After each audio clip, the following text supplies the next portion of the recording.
நோக்கமாக கொண்டு கச்சத்தீவு மீட்பு தீர்மானம் என்று எதிர்க்கட்சித் தலைவர் எடப்பாடி பழனிசாமி விமர்சனம். ஆட்சியில் இருந்தாலும் இல்லாவிட்டாலும் மீனவர்களின் பிரச்சனையை தீர்க்க அதிமுக முயற்சி செய்து வருவதாக பேட்டி.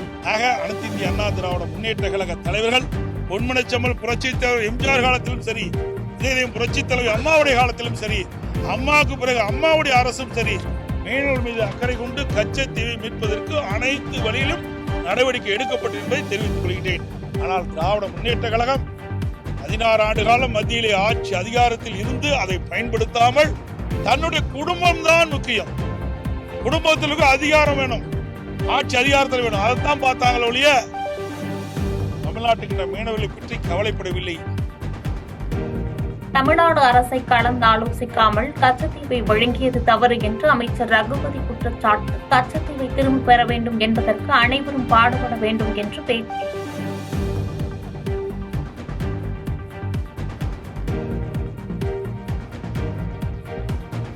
கச்சத்தீவு விவகாரத்தில் உச்சநீதிமன்றத்தில் உள்ள வழக்கில் சட்ட போராட்டம் நடத்தி தீர்வு காண வேண்டும் என்று மார்க்சிஸ்ட் கம்யூனிஸ்ட் கட்சி மாநில செயலாளர் சண்முகம் வலியுறுத்தல். தமிழ்நாடு மீனவர்களின் உயிர் உடைமை பாதுகாக்கப்பட வேண்டும் என்று பேட்டி.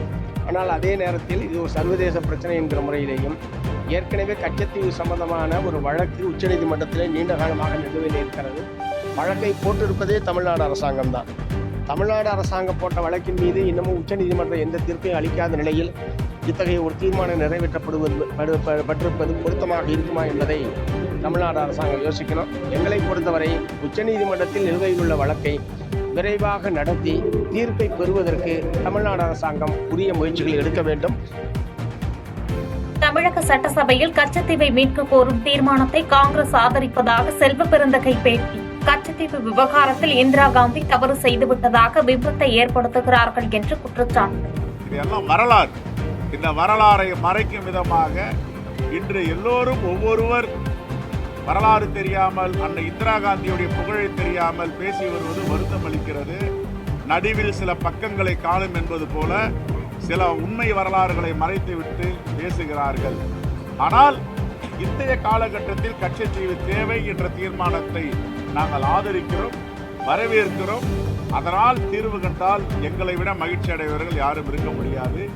மீனவர்களுக்கு எப்பொழுதுமே உற்ற தோழனாக அன்னை இந்திரா காந்தி, ஜவஹர்லால் நேரு. தேனி மாவட்டம் பெரியகுளம் அருகே மதுபோதையில் சகோதரி மற்றும் அவரது மகன் மீது கொடூரமாக தாக்குதல் நடத்திய இளைஞர் தூக்கிட்டு தற்கொலை. தாக்குதலில் 13 வயது சிறுவன் உயிரிழந்த நிலையில் சகோதரி மருத்துவமனையில் அனுமதிக்கப்பட்டு தீவிர சிகிச்சை.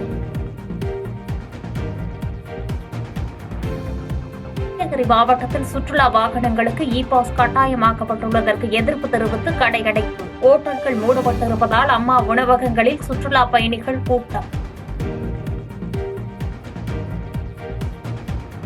வக்ஃப் மசோதாவை எதிர்ப்பவர்களை வரலாறு மன்னிக்காது என்று மத்திய அமைச்சர் கிரண் ரிஜிஜு கருத்து. பெண்கள் மற்றும் குழந்தைகளின் நலனுக்கான அம்சங்கள் மசோதாவில் இடம்பெற்றுள்ளதாக பேச்சு. வக்ஃப் மசோதா சிறுபான்மையினருக்கு எதிரானது என்று நாடாளுமன்றத்தில் திமுக எம்பி ஆர் ராசா பேச்சு. வக்ஃப் சட்டத்திருத்த மசோதா குறித்த முழுமையான உண்மைகளை மத்திய பாஜக அரசு கூறவில்லை என்று குற்றச்சாட்டு. கர்நாடக மாநிலத்தில் தேசிய நெடுஞ்சாலையில் கார் கவிழ்ந்து விபத்துக்குள்ளாகும் பரபரப்பு சிசிடிவி காட்சிகள் வெளியாகி அதிர்ச்சி. காரில் பயணித்த ஒரே குடும்பத்தை சேர்ந்த 3 பேர் உயிரிழப்பு, 2 பேர் படுகாயம். இந்திய பெருங்கடலில் 2500 கிலோ போதைப் பொருட்கள் பறிமுதல். கடலில் வந்த படகுகளை மறித்து இந்திய கடற்படையினர் நடத்திய சோதனையில் போதைப் பொருள் கைப்பற்றப்பட்டது. பாதகம் செய்பவரை கண்டால் நாம் பயம் கொள்ளலாகாது பாப்பா. மோதி மிதித்து விடு பாப்பா, அவர் முகத்தில் உமிழ்ந்து விடு பாப்பா. அனைத்து முக்கிய செய்திகளையும் எம் நாடு தொலைக்காட்சியின் டிஜிட்டல் தளத்திலும் உடனுக்குடன் தெரிந்து கொள்ளுங்கள்.